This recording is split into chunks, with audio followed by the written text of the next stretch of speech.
Good morning दोस्तों, कैसे हैं आप। आशा करता हूँ अच्छे भले होंगे।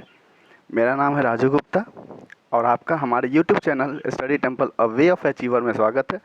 दोस्तों, मैंने आपके लिए स्पेशली बीपीएससी और बीएसएससी सीजीएल 3 एग्ज़ाम 2022 से संबंधित कुछ जीके का सेट तैयार किया है। ये सभी जीके अन्य महत्वपूर्ण एग्ज़ाम्स के लिए भी कारगर साबित होगी, तो वीडियो के अंत तक बने रहिएगा। और ये वीडियो अच्छी लगे तो लाइक और अपने दोस्तों में शेयर ज़रूर कीजिएगा। यदि आप चैनल पर नए हैं तो सब्सक्राइब कर बेल आइकॉन प्रेस ज़रूर कीजिएगा, ताकि हमारे नए वीडियो के नोटिफिकेशन आपके पास सबसे पहले पहुंचे। और ये जीके आपको कैसी लगी ये कमेंट कर ज़रूर बताइएगा। तो चलिए स्टार्ट करते हैं। पहला प्रश्न है, पूरा पाषाण काल को किस युग के नाम से जाना जाता है। तो पूरा पाषाण काल को जो है वो शिकार व खाद्य संग्रह युग के नाम से जाना जाता है। ठीक है थोड़ा सा आवाज़ बैठ गई है। चलिए अगला प्रश्न है, किस संस्कृति को गरासा या खंडक या बटिकास्म संस्कृति के नाम से भी जाना जाता है। तो सोहन संस्कृति को जो है गरासा, खंडक और बटिकास्म संस्कृति के नाम से भी जाना जाता है। चलिए बढ़ते हैं अगले प्रश्न की तरफ। हमारा अगला प्रश्न है, अग्नि का आविष्कार सर्वप्रथम किसने किया था। तो अग्नि का आविष्कार जो है सबसे पहले जावा मानवों ने किया था। ठीक है, जावा मानव ने। मोहनजोदड़ो में उत्खनन कार्य 1922 में राखल दास बनर्जी के नेतृत्व में आरंभ हुआ है। ठीक है, इस जो प्रश्न ये प्रश्न में ना बहुत सारे ऐसे जो है टॉपिक है जिससे नए नए मतलब प्रश्न बनाए जा सकते हैं। जैसे कि मोहनजोदड़ो का उत्खनन कब हुआ था, 1922 में। किसके नेतृत्व में, तो राखल दास बनर्जी के नेतृत्व में आरंभ हुआ था। तो सवाल क्या है, यह स्थल जो है किस जगह पर स्थित है। तो ये पाकिस्तान के सिंध प्रांत के लड़काना ज़िले में स्थित है। ठीक है, अगर यदि आपसे पूछ लिया जाए कि मोहनजोदड़ो के जो लोग थे वो किस प्रजाति के थे, तो भूमध्य सागर प्रजाति के लोग ये थे। ठीक है, ये कहीं आपको पुस्तक में बहुत कम ही देखने को मिलेगा ऐसे सवाल। चलिए बढ़ते हैं अगले प्रश्न की तरफ। तो हड़प्पा युगीन जूते हुए खेत और हवन कुंड का साक्ष्य कहाँ से प्राप्त हुआ है। तो ये राजस्थान के कालीबंगा से प्राप्त हुआ है। चलिए इससे संबंधित कुछ और भी प्रश्न हैं, उन्हें भी देख लेते हैं। कृत्रिम गोदीबारा कहाँ से मिला है, तो लोथल से। और कांसे का पैमाना कहाँ से मिला है, लोथल से ही। ठीक है, कृत्रिम गोदीबारा और कांसे का पैमाना का साक्ष्य कहाँ से मिला, लोथल से। चावल का कहाँ से मिला है, तो रंगपुर और लोथल से। ठीक है, ये जितने भी सवाल है बहुत बार एग्जाम में पूछे गए हैं, इसलिए इसे याद कर लीजिएगा, कहीं कॉपी में नोट कर लीजिएगा। स्नानागार कहाँ से मिला है, तो मोहनजोदड़ो से। और काशी की नर्तकी भी मोहनजोदड़ो से। ठीक है, अगला प्रश्न है, किस राष्ट्रकूट शासक ने एलोरा में दशावतार मंदिर का निर्माण कराया था, तो दंते दुर्ग ने। अगला क्या है, कंदरिया महादेव मंदिर का निर्माण किसने कराया है, तो विद्याधर चंदेल ने कराया था। ठीक है, ये चंदेल वंश से है संबंधित है कंदरिया महादेव। चलिए अगला प्रश्न है, क्या है, किस कुषाण शासक के मुद्राओं में शिवलिंग का चित्रण मिलता है।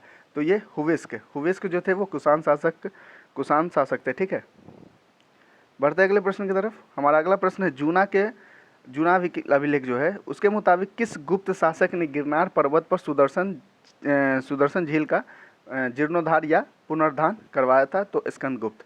ठीक है, और ये जो है आपका सुदर्शन झील है, ये जो किसने बनाया था, तो छोटे मोटे जो एग्जाम्स होते हैं उसमें तो आपको चंद्रगुप्त मौर्य चंद्रगुप्त मौर्य को लगाना पड़ेगा, लेकिन कहीं कहीं चंद्रगुप्त मौर्य होकर के ना लिख देगा पुष्यगुप्त।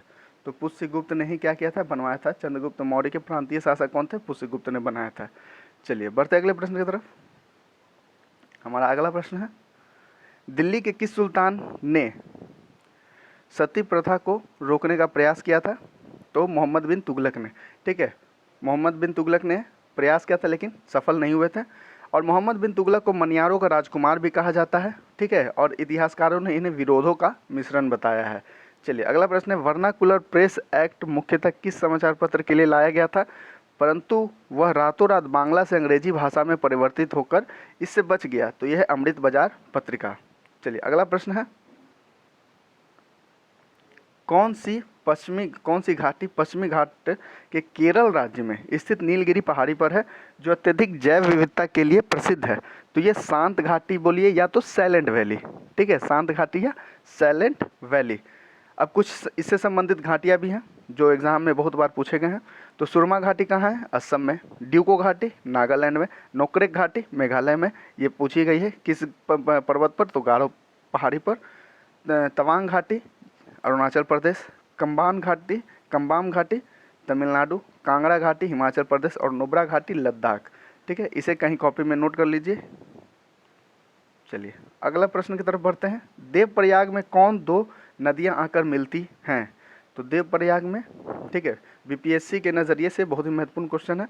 देवप्रयाग में कौन दो नदियां आकर मिलती है? भागीरथी और अलकनंदा। विष्णु प्रयाग में इससे संबंधित और भी हैं, जैसे कि विष्णु प्रयाग, वहाँ धौली गंगा और अलकनंदा मिलती है। कर्ण प्रयाग में पिंडार नदी और अलकनंदा मिलती है। नंद प्रयाग में नंदाकिनी नदी और अलकनंदा मिलती है। रुद्रप्रयाग में मंदाकिनी नदी और अलकनंदा मिलती है। और ये सभी नदियाँ मिल करके ही आगे जा कर के ये गंगा नदी का निर्माण करती है, यानी कि गंगा नदी से संयुक्त नदियों को गंगा नदी कहते हैं। अगला प्रश्न है,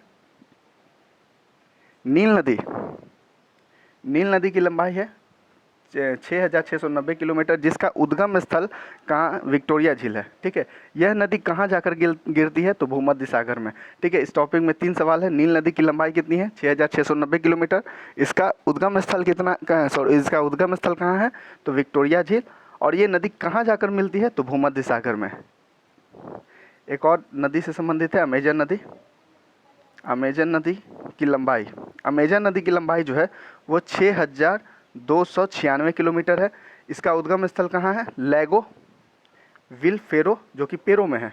ठीक है, अमेजन नदी का उद्गम नदी है लैगो विलफेरो, और यह नदी अटलांटिक महासागर में जाकर गिरती है। चलिए अगला प्रश्न है, भारत का सबसे बड़ा कृत्रिम बंदरगाह कौन है? चेन्नई। ये सभी जितने भी बंदरगाह से रिलेटेड सवाल है ये सब पूछे हुए हैं। सबसे बड़ा बंदरगाह मुंबई, सबसे गहरा बंदरगाह विशाखापट्टनम, और ज्वारीय बंदरगाह कहाँ है? तो ये जो है भारत का ज्वारीय बंदरगाह कौन कौन है? तो कांडला और पारादीप। पारादीप जो है वो उड़ीसा में, कांडला गुजरात में, विशाखापट्टनम आंध्र प्रदेश। ठीक है, बाकी दोनों को तो पता ही है आपको, मुंबई महाराष्ट्र और चेन्नई तमिलनाडु। चलिए बढ़ते हैं अपने अगले प्रश्न की तरफ। हमारा अगला प्रश्न है, सुएज नहर के दोनों सिरों पर स्थित पतन, ठीक है, युग्म कौन है? तो एक सुएज नहर के एक सिरे पर पोर्ट सईद है और दूसरे सिरे पर सुएज है। ठीक है, अगला है, हार्मुज जल संधि कहाँ पाई जाती है? हार्मुज जल संधि जो है वो फारस की खाड़ी और ओमान की खाड़ी के बीच स्थित है। ठीक है, उससे जल संधि से संबंधित और भी प्रश्न है। डोवर जल संधि किनको अलग करती? इंग्लिश चैनल और उत्तरी सागर को। मलक्का जल संधि हिंद महासागर और दक्षिणी चीन सागर को। बेरिंग जल संधि एशिया और उत्तरी अमेरिका को। ठीक है, ये एशिया के रूस और उत्तरी अमेरिका के अलास्का को अलग करती है। ठीक है, जिब्राल्टर जल संधि अफ्रीका और यूरोप को। ठीक है, चलिए बढ़ते हैं अगले प्रश्न की तरफ। हमारा अगला प्रश्न है, वायु दाब सबसे कम किस मौसम में होती है? तो वायु दाब सबसे कम गर्मी के मौसम में होती है। गरजती चालीसा, प्रचंड पचासा और चीखता साठा। गरजती चालीसा, प्रचंड पचासा और चीखता साठा ये है क्या? तो दक्षिणी गोलार्ध में ये पश्चिमी पवनें हैं। ठीक है, दक्षिणी गोलार्ध में जो है ना मतलब आपको ज़मीन जो है द्वीप या कहिए महाद्वीप, ठीक है, ज़मीन की जो है ना घनत्व कम है, इसलिए वहाँ हवाएं सबसे ज़्यादा चलती हैं। ठीक है, आप मैप में देखिएगा, ज़्यादातर उत्तरी गोलार्ध में आपको बड़े बड़े द्वीप महाद्वीप देखने को मिलेंगे, दक्षिणी गोलार्ध में कुछ कम है। आपको सिर्फ उत्तरी अमेरिका दक्षिणी अमेरिका और अफ्रीका और ऑस्ट्रेलिया। चलिए अगला उसी में है, कुछ एक नोट है, उच्च दाब क्षेत्र से भूमध्य सागर की ओर चलने वाली पवनें व्यापारिक पवनें कहलाती है। चलिए अगला प्रश्न है, भारत में जनजातीय के निर्धारण का आधार क्या है? ठीक है, भारत में जो जनजाति का निर्धारण है वो किस आधार पर की जाती है? तो संस्कृति विशेषता और विभिन्न आवास की वजह से की जाती है। चलिए बढ़ते हैं अपने अगले प्रश्न की तरफ। हमारा अगला प्रश्न है, ग्रीनलैंड एवं नॉर्वे के तटों पर ऐसे अनेक द्वीप आज भी विद्यमान हैं जो किससे बने हैं? तो ये हिमानी अपरदन से बने हैं। ये जितने भी द्वीप हैं ग्रीनलैंड हिमानी अपरदन से बने हैं। नदी अपरदन और सागरीय लहरों के अपरदन से भी द्वीपों का क्या होता है? निर्माण होता है। नदी अपरदन से ही आपका ये ब्रह्मपुत्र पर असम में ब्रह्मपुत्र नदी पर माजुली द्वीप है। चलिए अगला प्रश्न है, पहले 14 बैंकों का राष्ट्रीयकरण किस पंचवर्षीय योजना में हुई थी? तो ये चौथी पंचवर्षीय योजना में हुई थी, और ये चौथी पंचवर्षीय योजना का काल क्या था? 1969 से 74। चलिए, इस योजना से रिलेटेड कुछ और भी सवाल जवाब है। तो ये जो है, इस योजना का मूल उद्देश्य क्या था, यानी चौथी पंचवर्षीय योजना का मूल उद्देश्य था स्थिरता के साथ आर्थिक विकास और आत्मनिर्भरता की प्राप्ति था।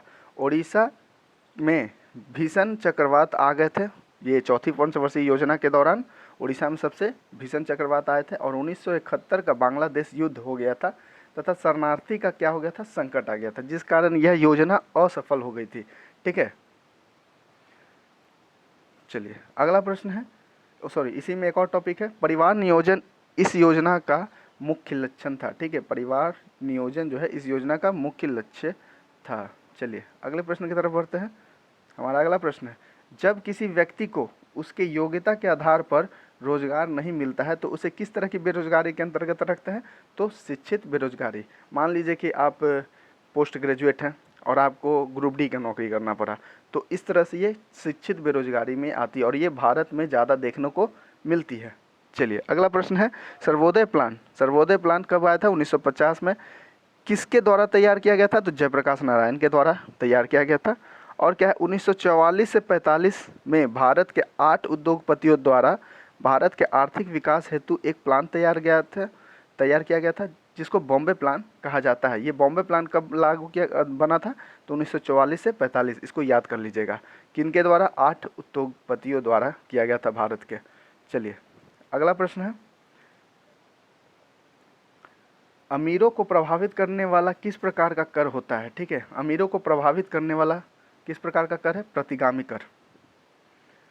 ठीक है, इंग्लिश में इसे प्रोग्रेसिव टैक्स भी कहते हैं। इसमें क्या होता है ना, आय बढ़ने से कर क्या होता है, कर की दरें भी बढ़ जाती है। ठीक है, भारत में ये नहीं है, प्रगतिशील कर भारत में ये नहीं है।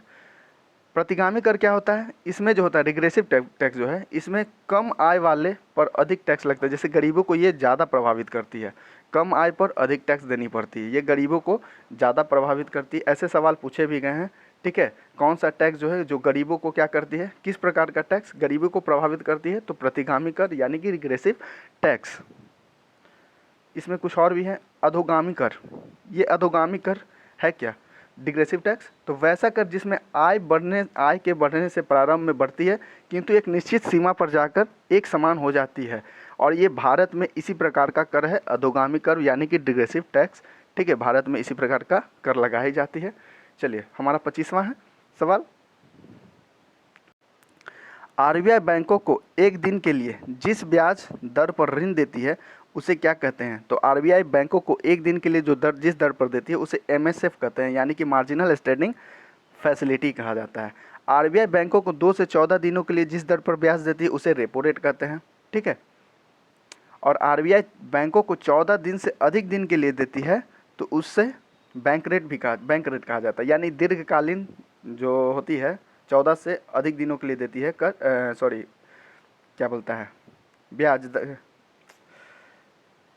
ऋण देती है, तो किस ब्याज दर पर देती है, तो बैंक रेट पर देती है। ठीक है, बैंक रेट पर देती है। चलिए अगला प्रश्न है, जब कोई देश अपने देश की मुद्रा का मूल्य जो है ना जानबूझकर गिरा देता है, ठीक है, तो उसे क्या कहते हैं, अवमूल्यन कहते हैं। और ये हालांकि देश के लिए ठीक भी है और एक तरह से कहा जाए तो खराब भी है। ठीक है, बुरा असर भी पड़ सकता है, लेकिन ये निवेश के लिए अवमूल्यन करना भी बहुत ज़रूरी होता है मुद्रा का, यदि आपको निवेश को बढ़ाना है तो। भारत में 3 बार अवमूल्यन किया गया है, कब कब, 1949 में, 1966 में और 1991 में। चलिए अगला प्रश्न है, सबसे घटिया किस्म की वस्तु को कैसी वस्तु में रखा जाता है, तो उसे गिफन वस्तु में रखा जाता है। ठीक है, गिफन वस्तु इकोनॉमिक्स में ही पूछा गया है। ठीक है, इकोनॉमिक्स से में पूछा गया हुआ ये सवाल है। तो गिफन वस्तु कहते हैं किसे, जो सबसे घटिया होता है, जिसको हम यूज़ नहीं कर सकते, उसे कहते हैं गिफन वस्तु। चलिए बढ़ते अगले प्रश्न की तरफ। हमारा अगला प्रश्न है, जब वस्तु के मूल्य में परिवर्तन किया जाए, उसके फलस्वरूप मांग में भी परिवर्तन हो जाए तो उसे क्या कहते हैं, तो उसे लोच कहते हैं। यानी कि अगर हम किसी का प्राइस में ऊपर नीचे यानी कि बढ़ा या घटा दें तो उसके डिमांड में भी परिवर्तन देखने को मिलते हैं, तो वैसे वस्तुओं को लोचदार वस्तु कहते हैं। जैसे कि आप रख लीजिए, मान लीजिए एसी है या बाइक है, यदि इसके दाम हम गिरा दें तो इसका डिमांड भी बढ़ जाएगी। ठीक है, यानी कि प्राइस घटाने बढ़ाने से वस्तु के डिमांड में क्या हो जाती है, परिवर्तन देखने को मिलता है। तो उसे वैसे वस्तुओं को लोचदार वस्तु कहते हैं। और जिसमें प्राइस बढ़ाने घटाने पर वस्तु के डिमांड में कोई फ़र्क नहीं पड़ती है तो उसे बेलोचदार वस्तु कहते हैं। जैसे कि दवाइयों पर, दवाइयों का दाम बढ़े घटे उससे कोई फ़र्क नहीं पड़ता है, थोड़ी ना कोई ख़रीद कर उसे खा लेगा। ठीक है, तो उसके डिमांड में कोई परिवर्तन देखने को नहीं मिलती है, तो दवाइयाँ जो है वो बेलोचदार वस्तुओं में आएंगी। ऐसे प्रश्न बहुत बार एसएससी में पूछा गया, एसएससी रेलवे, लोचदार और बेलोचदार, तो आप इस तरह से समझ सकते हैं। चलिए अगला है, किस प्रकार के बाजार में विक्रेता और क्रेता दोनों की संख्या बहुत ही अधिक होती है? तो पूर्ण प्रतियोगिता में। पूर्ण प्रतियोगिता में खरीदने वाले और बेचने वालों की संख्या क्या होती है? अधिक होती है। चलिए हमारा आज का अंतिम प्रश्न है, जनसंख्या में उच्च वृद्धि दर अभिलक्षण है। जनसंख्या के उच्च वृद्धि दर अभिलक्षण के किस प्रकार से? तो उच्च जन्म दर और निम्न मृत्यु दर, यानी कि जन्म ज़्यादा होंगे और मृत्यु दर कम रहेंगे तो जनसंख्या में उच्च वृद्धि देखी जाती है। ठीक है दोस्तों, कैसी लगी ये पूरे जीके का सेट, ये हमें कमेंट में ज़रूर बताइएगा। फिर मिलते हैं अगले वीडियो में, तब तक के लिए जय हिंद।